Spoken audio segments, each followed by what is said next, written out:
Donc, je vais effectivement vous présenter le travail que j'ai pu faire pour DN Archi. Je partagerai l'écran là dans quelques minutes. Alors, je vais commencer par aussi, comme les autres intervenants, qui vous expliquer un peu qui je suis, en fait, pour comprendre comment j'arrive là aujourd'hui à vous parler, à vous présenter cet article. Alors, je suis architecte, enseignant-chercheur à l'école d'architecture de Nancy, et j'enseigne principalement le projet en cycle master. Je suis arrivé à l'enseignement assez tard dans mon parcours, fort de mon activité professionnelle. Il s'agissait de maîtrise d'œuvre, mais pas seulement, puisque j'étais aussi une sorte d'activiste et d'agitateur local à travers de l'action syndicale, mais aussi de l'action culturelle.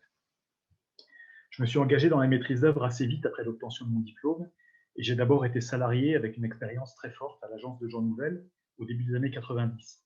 J'ai ensuite exercé en mon nom, principalement dans le domaine de la commande publique à Nancy.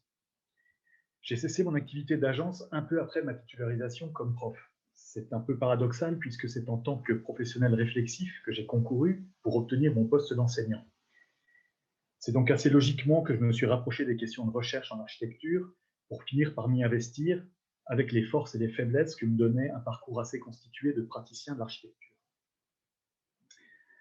J'ai d'abord pas mal travaillé sur les questions de représentation de l'architecture du côté de la perspective et de l'image de rendu, et j'ai mené en parallèle un travail qui avait plutôt une visée artistique. Depuis 2 ans, même un peu plus, je me recentre sur la question du projet. Je travaille principalement à partir de Le Corbusier, que j'utilise comme sujet et que je considère comme un phénomène. Je ne suis ni pour ni contre Le Corbusier, ni amateur ni contempteur. Je suis rentré dans ce sujet vaste, complexe et délicat par une entrée plutôt people, les petites histoires et les à côté. En fait, j'ai toujours été intéressé autant par la personnalité des architectes que par leur production. C'est peut-être par atavisme, puisque mon père médecin a exercé comme psychanalyste. C'est peut-être parce que j'ai pu mesurer, à partir de ma propre expérience de praticien, comment celui que l'on est conditionne ce que l'on fait. Et je vois, avec l'aide du temps qui passe, comment il est capital de prendre la main sur des dimensions souvent cachées de l'acte architectural. C'est possible, mais délicat, puisqu'il s'agit de dimensions personnelles, voire même de dimensions intimes. Je vous partage mon écran, en essayant de ne pas me tromper de... Voilà. Je peux même peut-être faire mieux. Non, ça va. Alors, pardon, excusez-moi. Voilà. Alors, je reprends le fil, excusez-moi. C'est assez intéressant de voir comment aujourd'hui, tout un pan de l'art contemporain ne peut se comprendre que si l'artiste donne des clés biographiques d'explication à son travail. Son œuvre est une émanation ou un artefact de sa personnalité en se référant à des moments biographiques singuliers, traumatisants mais pas toujours, tout ça dans une forme d'exhibitionnisme assumé et souvent dérangeant. Là, je peux citer Joseph Beuys comme figure, comme précurseur, mais aussi Jeff Koons, qui a exposé crûment la relation qu'il a eue avec la Cicciolina, ce qui a boosté sa cote et sa carrière à la fin des années 80. Certains artistes contemporains font même œuvre de l'ensemble de leur vie. Là, je peux citer Sophie Calle, avec toutes ses réalisations et ses performances qui rejouent des moments de sa vie personnelle et intime. Sans attendre qu'ils aillent jusqu'à l'exhibition, les architectes sont généralement très avares ou parcimonieux d'explications qui sortent de l'objet pour aller sur les raisons ou les conditions de la fabrication de l'objet. C'est pourtant capital, puisque ces raisons expliquent l'action et orientent l'action. Pour les plus célèbres, on finit par apprendre des choses intéressantes, éclairantes sur leur façon d'aborder les questions qu'ils choisissent de traiter, autant que sur la façon de faire, donc sur leur production. Tadao Ando a été boxeur, Renzo Piano est d'une grande lignée d'entrepreneurs. Pour constituer une série de cours monographiques auxquels j'adosse en particulier un atelier de projet en master à Nancy, je mène l'enquête sur des architectes choisis pour pointer ce qui me semble déterminant dans leur façon de faire l'architecture. Il s'agit de faire un pas vers la personne, la personnalité, ses amitiés, ses influences, ses appétences, ce qui entraîne un pas plus loin vers les raisons de ses amitiés, les raisons de ses influences, les raisons de ses appétences. Et c'est un peu par hasard que, bon, l'histoire est un peu longue, mais c'est un peu par hasard que je me suis attaqué à Le Corbusier. Là, c'était un peu bingo, le sujet est copieux, passionnant, vertigineux. Voilà, et j'en fais mon sujet de thèse en cours. Je vais vous maintenant passer sur le rapport entre mes travaux de recherche et l'appel thématique de DNArchi auquel j'ai répondu et qui a produit donc cet article en ligne. J'ai vu tout de suite, peut-être par erreur, dans la thématique de l'appel à contribution de DNArchi, une sorte de résurgence à bas bruit du débat, rabâché mais passionnant, entre l'inné et l'acquis. Je me suis dit que ça pouvait être intéressant dans une série d'articles axés sur la mécanique cérébrale de la conception. Ce n'est pas tout à fait le cas, mais qu'il y ait au moins un article, le mien, qui déporte un peu le propos sur les dimensions plus psychologiques que mécaniques de l'acte de conception. Il ne s'agit pas de venir en contradiction, puisque, comme je l'ai écrit dans l'article, tout ce qui peut permettre de comprendre l'acte de conception sera utile pour qui veut le mener ou pour qui veut l'enseigner. Il s'agit plutôt de venir en contrepoint, en complément ou en éclairage. Alors pour se mettre un peu au niveau de la petite histoire, je vais vous dire ici, vous raconter et vous dire que mon épouse était enseignante dans le primaire. Bon, elle a aujourd'hui tout juste terminé sa carrière et elle a consacré ses dernières années aux élèves en difficulté. Pour ça, elle a très sérieusement actualisé et complété ses connaissances et sa pratique pédagogique et j'ai beaucoup profité de tout le travail qu'elle a fait faire. Les neurosciences sont apparues de façon assez fracassante dans le domaine de l'enseignement, en particulier dans l'enseignement maternel et primaire. Par exemple, comprendre et faire comprendre le fonctionnement du cerveau dans l'apprentissage de la lecture est une avancée énorme pour rendre plus efficace l'enseignement. Mais attention, la question du milieu socio-intellectuel des enfants restera déterminante dans les difficultés ou les facilités à apprendre, car elle est au moins déterminante dans les difficultés ou les facilités à se concentrer. Et comme je l'ai aussi rappelé succinctement dans mon texte, il est aujourd'hui démontré que le milieu d'un individu agit sur les fonctions synaptiques de son cerveau. Je cite en introduction de ma contribution un article disponible en ligne, écrit par deux spécialistes des questions liées à conception architecturale et neurosciences. Elles invoquent de façon très directe, assez abrupte, un dysfonctionnement cérébral qui expliquerait l'inclination de Le Corbusier à la conception d'espace et de surface qu'elle qualifie de simplifiée. Au passage, merci à la personne qui m'a mis sur la piste de cet article. Je ne nie pas que ce que faisait Le Corbusier pouvait être dépendant d'une... Pardon. Je ne nie pas que ce que faisait Le Corbusier pouvait être dépendant d'une mécanique cérébrale déréglée. J'affirme plutôt que ce qu'il a fait était en grande partie conditionné par qui il était. Ce que Le Corbusier a fait vient de lui, de sa main en lien avec son cerveau. Mais lui, Le Corbusier, vient de son milieu, comme chacune et chacun d'entre nous. Il vient de ses milieux, ou d'un système de systèmes interdépendants dans lesquels il est autant passif qu'actif, pour reprendre la théorie de Bronfenbrenner que j'évoque et que je tente d'illustrer dans mon article. Voilà l'illustration que j'essaye de faire du système, du modèle de Bronfenbrenner, qui explique, qui tente d'expliquer la constitution, comment se constitue un individu. Alors vous avez au milieu l'ontosystème, les caractéristiques de l'individu, vraiment le noyau, on pourrait dire. Autour de l'individu gravitent des microsystèmes qui vont fabriquer un mésosystème. Alors ces microsystèmes, c'est la famille, c'est son école. Plus que son école, c'est sa classe. C'est son équipe de foot. Voilà, c'est les choses qui sont quand même très proches. Ce mésosystème est pris lui-même dans des exosystèmes qui sont des milieux d'influence. Bon, par exemple, l'équipe de foot, elle est prise dans un club de foot. Donc, on est un peu plus large. La religion des parents, enfin la religion de la famille, c'est aussi un exosystème. Et on pourrait citer d'autres choses. Et puis, ces exosystèmes sont eux-mêmes contenus dans un macrosystème qui est écrit la toile de fond qui englobe et influence tous les autres niveaux systémiques. En fait, ce qu'il faut bien voir, c'est que l'individu, il est dans ces systèmes, mais il agit dans ces systèmes. Donc, il est à la fois actif et passif, ou dépendant et menant.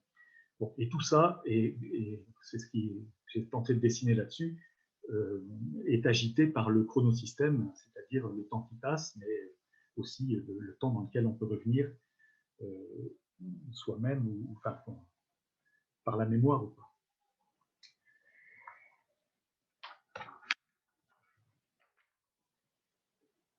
Alors, je vous parlais un peu de cet article, de mon article, et puis des limites de cet article. Bon, j'ai cherché principalement à mettre en lumière ce qui me semble déterminant dans la personnalité de Le Corbusier pour la conception de deux maisons destinées à ses parents. Ces deux maisons ont été réalisées en Suisse à 20 ans d'écart et à 100 km de distance. L'une date de 1912, construite aux confins de la Chaux-de-Fonds, dans le Haut-Jura suisse. L'autre date de 1923, construite à Corseau, dans la banlieue de Vevey, et le canton de Vaud. À première vue, rien ne rapproche ces deux maisons, en dehors des identités de leurs concepteurs et de leurs habitants. L'une est à flanc de montagne, à la lisière d'une forêt jurassienne, l'autre est au bord du lac Léman. L'une se présente comme une grosse demeure cossue et bourgeoise, trapue comme une chaumière, l'autre est une sorte d'épure aux proportions d'un wagon. L'une compte 3 niveaux et 14 pièces, l'autre est de plein pied, ou presque, et se constitue principalement d'un mono-espace. Et pourtant, ces deux maisons sont mises en lien par beaucoup de choses, et déjà par l'histoire de la famille Jeanneret. Pour les parents de Charles-Édouard, le futur Le Corbusier, construire à la Chaux-de-Fonds était autant une évidence qu'une nécessité. Les Jeanneret, de la branche Jeanneret-Gris, étaient insérés depuis quelques générations dans la société et dans l'économie locale, puisque Georges-Édouard, le père, était émailleur de montres. Il occupait ainsi une place dans le système éclaté de l'industrie horlogère chaudefonnière, alors la plus florissante au monde. Les Jeanneret avaient épargné de l'argent, l'atelier du père avait été perdu dans un incendie, et leur fils architecte piaffait de pouvoir enfin construire une maison en son nom. Tout était réuni pour une jolie réussite. Tout ça a tourné dans un fiasco. Charles-Édouard, futur Le Corbusier, avait une sorte de folie des grandeurs, une folie de sa grandeur, exacerbée par les personnes qui l'ont formé. D'une part, l'artiste professeur Charles Lesplatonier, qui avait mené Charles-Édouard à l'architecture dans l'école d'art de la Chaux-de-Fonds, et d'autre part, William Ritter, un écrivain neuchâtelois mondain rencontré à Munich au moment du voyage d'Orient, ce long voyage initiatique qu'a fait Le Corbusier. William Ritter avait entrepris de faire éclore le talent d'artiste de Le Corbusier, de Charles-Édouard. La réalisation de la maison Jeanneret, appelée aussi la Maison Blanche, a largement surpassé les besoins de ses commanditaires. Le couple Jeanneret s'est retrouvé dans une trop vaste demeure, certes conçue avec tout ce que pouvait mettre le fils d'intelligence et d'érudition, et il en avait, mais en total décalage avec qui ils étaient, des parpaillots, et comment ils vivaient, loin des standards de grands bourgeois. En plus d'être inadaptée à un mode de vie, la Maison Blanche s'est révélée ruineuse, surtout en temps de guerre, puisqu'elle a été achevée en 1912. Loin du centre-ville, sur les hauteurs, en situation de toiser toutes ses voisines, inchauffable par ses volumes et à cause d'une chaudière trop révolutionnaire. La maison doit rapidement être vendue. Cela se fera largement à perte, au grand désespoir des parents Jeanneret ruinés et de Charles-Édouard blessé dans son orgueil d'architecte. C'est dans ce contexte que le fils a cherché une forme de rédemption à travers la conception d'une nouvelle maison pour ses parents, cette fois plus contrôlée, nécessairement plus contrôlée. Voilà donc construite en 1921 la Villa Le Lac, ou la petite maison, ainsi que Charles-Édouard, devenu Le Corbusier, l'a baptisée, notamment à l'occasion d'un ouvrage monographique édité sur ce projet. Comme cela a été dit précédemment, tout oppose formellement cette maison à son aîné. C'est aussi une opposition de style. Le Corbusier était alors au démarrage de sa notoriété parisienne, en pleine recherche d'un style lié aux avancées de son époque. Ce sera le style moderne. La petite villa Le Lac préfigure les grandes villas parisiennes que sont la villa Besnus, la villa Lipschitz, les maisons Laroche et Jeanneret, ou même la villa Savoie. Le Corbusier fait à Corseau, avec la Villa Le Lac, une application anticipée de plusieurs des 5 points de l'architecture moderne qu'il théorisera quelques années plus tard. À Corseau, tout est contrôlé, au juste mesure de ce qui semblait à la fois possible et nécessaire. Il n'y a rien d'ostentatoire, rien de superflu, et on trouve quelques dispositifs célèbres, souvent rabâchés notamment par les générations successives d'étudiants en architecture. Mais malgré ses efforts et ses inventions, Le Corbusier ne convainc toujours pas ses parents. Son père meurt prématurément, rongé par l'obsolescence de son métier qui l'a poussé à la retraite, mais aussi par un déracinement géographique fatal, imposé par le choix du terrain fait par son fils. 100 km seulement séparent la Chaux-de-Fonds de Corso, mais c'est une distance notoire à cette époque, suffisante pour couper les parents Jeanneret de leur milieu. En ce qui concerne la mère de Le Corbusier, elle se plaindra toute sa vie des malfaçons de sa maison, en particulier d'infiltration en toiture. Et la vie de Marie-Charlotte Jeanneret a été longue puisqu'elle a vécu presque un siècle. La Villa Le Lac a aussi été le lieu de développement et d'exposition d'une névrose familiale partagée. Charles-Édouard est le deuxième fils et le dernier enfant Jeanneret. Ce sera d'ailleurs le dernier né de la lignée Jeanneret-Gris. Son frère aîné Albert était ostensiblement le préféré de leur maman. Il était musicien comme elle, formé auprès de sommités de l'époque en Allemagne et en France. Mais malgré un certain talent, Albert ne s'émancipe jamais vraiment. Il apparaît toujours en filigrane de son petit frère, dans son sillage. Albert suit Charles-Édouard dans son installation à Paris. Albert épouse la sœur d'une collaboratrice de Charles-Édouard. Avec l'argent de sa femme, Albert fait construire une maison en mitoyenneté de la maison Laroche, ce qui arrange bien le montage financier de l'opération et ce qui permet à Le Corbusier de briller. Et Albert reste toujours le préféré, le Sonntagskind, c'est-à-dire l'enfant prodige, comme le baptise sa maman. Charles-Édouard souffre manifestement de cette situation. Il ne cesse de rappeler à sa maman, dans une correspondance nourrie, qu'il est bien le plus grand architecte de son époque, appelé dans le monde entier pour des projets et des conférences. Au moment de la débâcle, en 1940, Albert quitte Paris. Il quitte sa maison, il quitte sa femme, il quitte les enfants de sa femme, pour rejoindre Corso. Il s'établit alors auprès de sa mère, dans la villa Le Lac, jusqu'au décès de celle-ci, dans une cohabitation serrée et plutôt malsaine qui exacerbe les tensions familiales. Les deux maisons dont j'ai rapidement parlé ici, sujets principaux de l'article publié par DNarchi, sont des exemplaires parfaits de ce que j'appelle les maisons pharmacon. Pharmacon, c'est un mot grec ancien qui veut dire à la fois poison et remède. Il a donné en français les mots pharmacopée ou pharmacie. Les maisons pharmacon, ce sont des maisons qui font à la fois du bien et du mal à leurs habitants ou à leurs concepteurs. Alors, la limite du travail que je mène, visible dans mon texte, et un des reviewers me l'a clairement exprimé et l'a expressément regretté, c'est que je ne parle pas d'espace, l'acmé de l'acte architectural. En effet, je n'aborde pas ici les dimensions sensibles de l'espace. Je me concentre seulement sur les conditions de la pensée, de la fabrication et des usages des espaces, précisément parce que cela m'intéresse de plus en plus comme architecte, mais aussi comme enseignant d'architecture. Le projet dans ses formes et ses espaces est une chose capitale, passionnante, assez mystérieuse, incontournable. Les conditions du projet, donc les conditions des formes et des espaces, est une matière qui se place naturellement en amont. Je l'estime insuffisamment évoquée, étudiée et travaillée. C'est ainsi que je vous livre une citation de Louise Barragan. Cette citation, qui est la dernière phrase de mon texte, est éclairante pour l'enseignant de projet d'architecture que je suis. Louise Barragan dit à ceux qui s'intéressent à son travail, « Ne regardez pas ce que j'ai fait, mais voyez ce que j'ai vu ». Ce que je me permets ici de compléter par « et pour comprendre ce que j'ai vu, regardez qui je suis ». C'est modestement ce que j'ai voulu dire avec mon texte, un peu par ricochet, aux spécialistes qui s'intéressent aux liens entre mécanique cérébrale et dynamique de conception. Ne regardez pas seulement la mécanique, voyez aussi ce qui la conditionne, j'allais dire, voyez surtout ce qui la conditionne. Voilà, pour conclure, je souhaite expressément remercier DNarchi pour le rappel à contribution et tout le travail que ça a généré, pour eux et pour nous. Je remercie les personnes qui ont reviewé mes envois. J'ai trouvé leurs critiques très utiles. Elles m'ont ouvert des champs de questionnement et d'investigation passionnants.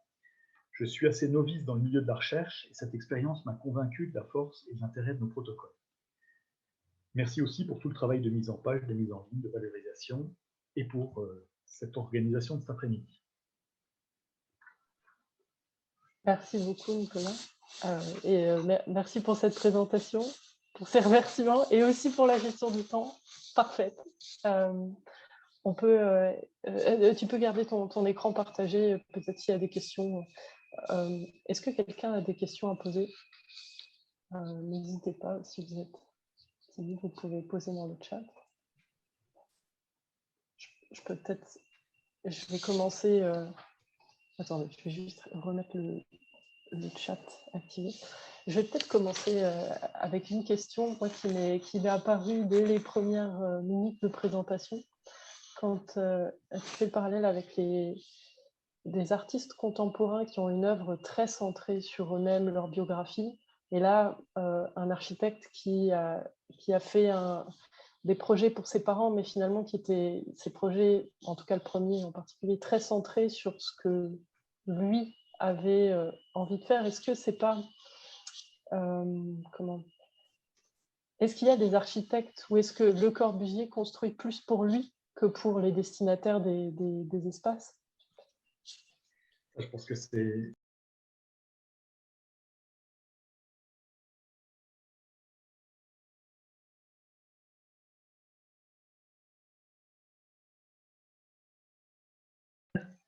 Donc on construit pour ça.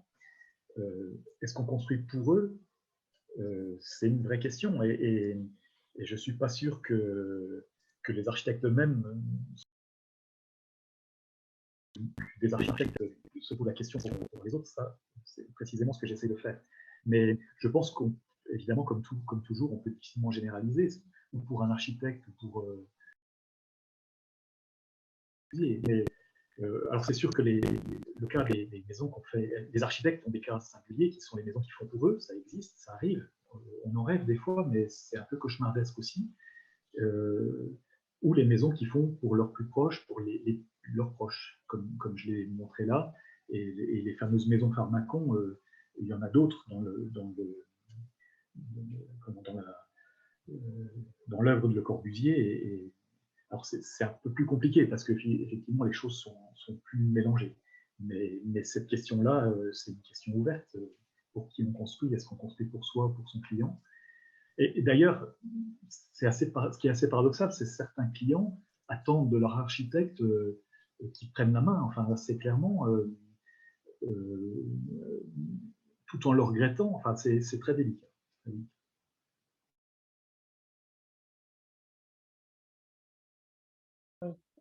En fait, j'ai une continuation de cette question-là.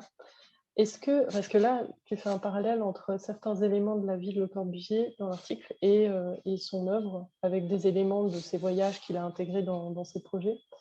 Est-ce qu'il y a des architectes qui construisent plus pour leurs clients que pour eux-mêmes, chez qui on verrait moins de parallèles entre leur biographie et leur œuvre? Est-ce qu'il y a, je sais pas, deux types d'architectes? Est-ce que ce parallèle, on peut pour leurs clients? Je pense que c'est une question aussi de personnalité et de notoriété dans la mesure où ça vient avec la personnalité. Je pense que la notoriété, elle n'arrive pas par hasard sur des architectes, elle arrive parce qu'ils ont la personnalité qui réceptacle. Et donc j'aurais tendance à dire, mais là pour le coup, il faudrait vraiment faire une étude plus poussée, mais que plus l'architecte plus la notoriété est forte, peut-être que plus il prend la main sur cette question entre qui est faite la maison. D'ailleurs, on peut penser que quelqu'un qui va chercher un architecte célèbre, alors célèbre, ça dépend aussi des milieux, mais c'est aussi pour avoir... Enfin, ça rentre en jeu, c'est-à-dire qu'avoir la maison, on voit à Nancy, à la grande époque de l'après-guerre, les maisons d'Émile Louis, voilà, les bourgeois nancéens se voulaient une maison d'Émile Louis, et ils voulaient surtout que ça ressemble à une maison d'Émile Louis, parce que sinon ça ne pouvait pas. Mais en plus, c'était des superbes maisons. Donc ils avaient, voilà, c'était coup double. Est-ce que quelqu'un d'autre a... Ah, il y a un commentaire de la part de Louis sur le chat. Peut-être que par rapport à la dimension des côtés et des conditions de production, les textes du critique italien Luigi Prestinenza, alors là le nom, sur Corbus sont intéressants pour alimenter le sujet. Peut-être que vous les connaissez déjà. Alors, a priori non. Merci pour le tuyau, si on peut dire. Les Italiens, alors le milieu de la recherche en architecture en Italie est assez foisonnant, et puis surtout sur des questions historiques. Et c'est vrai qu'il y a beaucoup de littérature sur Le Corbusier en Italie, beaucoup de spécialistes et beaucoup de gens qui ont travaillé. Et par chance, je lis l'italien beaucoup mieux que l'anglais, donc j'irai chercher cette source le plus vite possible.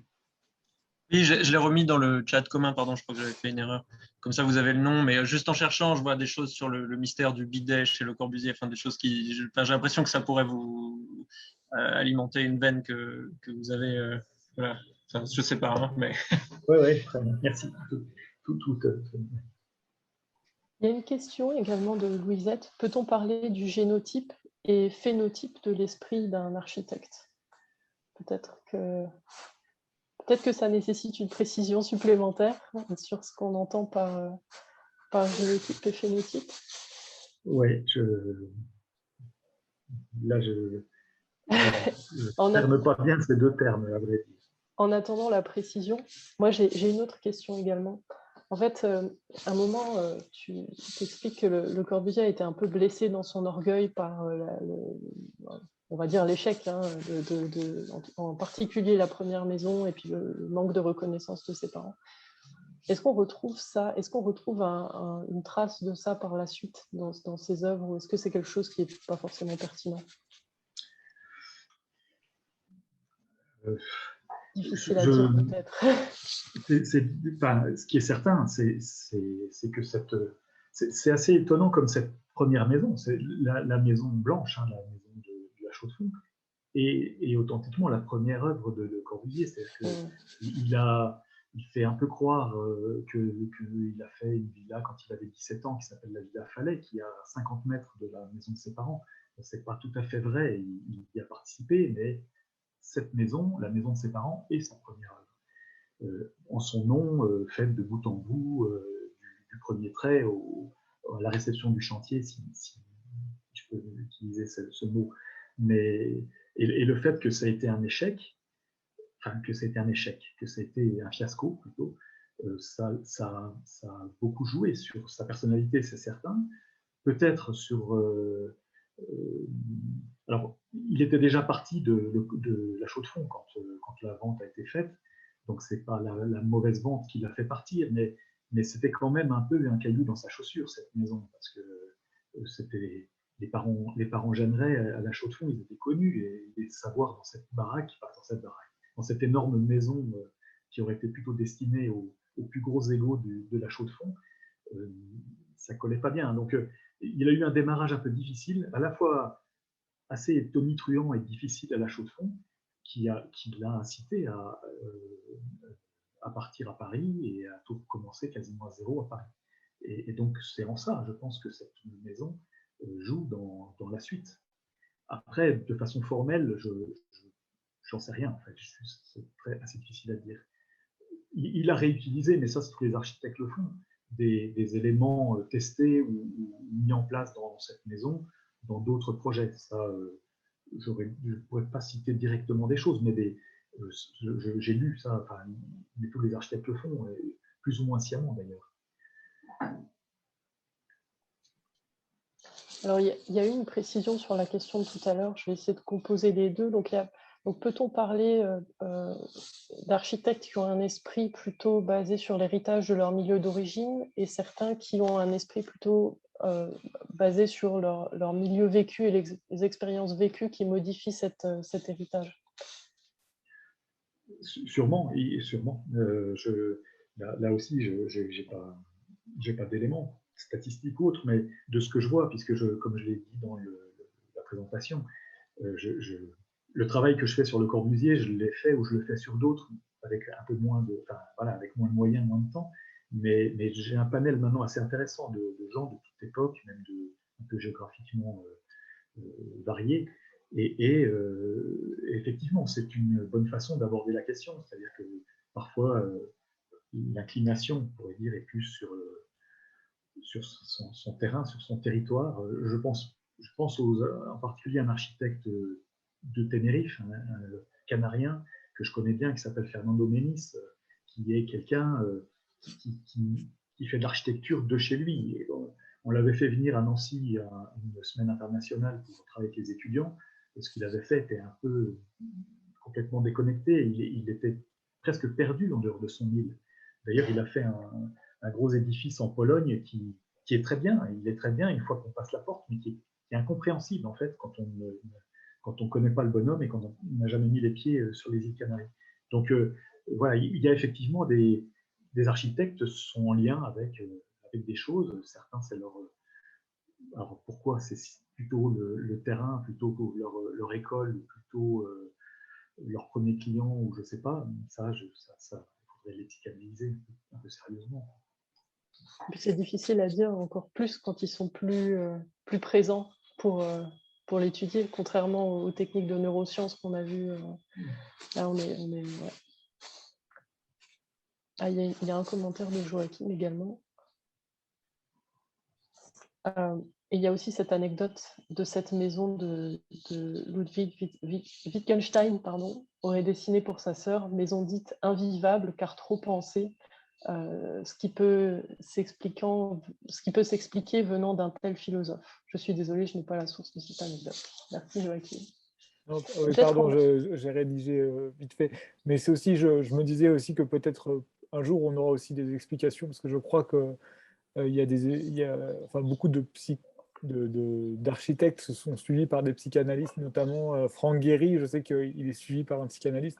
Peut-être qu'on aura un jour des explications plus précises, parce que c'est vrai que pour ce qui est de Le Corbusier, on peut supposer par rapport à un conflit, mais il n'y a pas vraiment, on ne sait pas on sait pas trop s'il y a vraiment des choses pour pouvoir établir que un diagnostic, comme sur certains articles qui vous aviez pris en référence. Parce que souvent, bon, on suppose des problèmes mentaux à des personnes, bon, mais sur des bases de diagnostic qui sont très très légères. Oui. Voilà. Il y a des livres similaires comme ça qui sont sur les grands dirigeants, qui expliquent que tous les grands dirigeants ont des maladies mentales. Mais bon, on n'a pas non plus... Enfin, les gens qui écrivent ce genre de bouquins font juste des hypothèses parce qu'ils n'ont pas non plus pu faire de vrais examens psychiatriques ou psychologiques ou psychanalytiques sur ces personnalités, quoi. Ouais, il y a quelqu'un qui a fait une thèse de médecine. Il est médecin, après, il faudrait que je révise, mais qui est psychanalyste et qui a comparé, ou qui a fait une espèce d'étude comparée Le Corbusier et Louis Kahn. Bon, et alors avec des arguments médicaux assez sérieux et même un peu assez complexes. Mais c'est sûr que tout ça est toujours des suppositions et des hypothèses bon, qui prêtent toujours le flanc à la critique qui peut être un peu sévère, oui. Après, les architectes, si je peux me permettre une anecdote, moi, une fois j'ai un client m'avait dit, je travaillais sur sa maison, enfin, c'était une restructuration d'appartement, et un jour il m'a dit, mais moi je veux que ce soit comme chez toi. On parlait d'un détail, et je lui ai dit, mais surtout pas, enfin, parce que chez moi c'est pas fini, je ne sais pas exactement ce que je veux faire, et tout, donc c'est pas une bonne remarque. Pour parler du projet de l'architecte qui a fait une maison invivable à sa sœur, je pense que les architectes, oui, s'ils sont mal bordés ou s'ils sont pas assez bordés, et que ça peut partir. Et je pense que c'était le cas de Le Corbusier. À ce moment-là, il s'appelait Charles-Édouard Jeanneret. Pour ses parents, la première commande, les parents lui ont fait une confiance aveugle. Ils n'ont pas trop mis le nez dans ce qu'ils faisaient. Et c'est comme ça qu'il a dérapé complètement au point de vue de la surface, des volumes, de tout. En fait.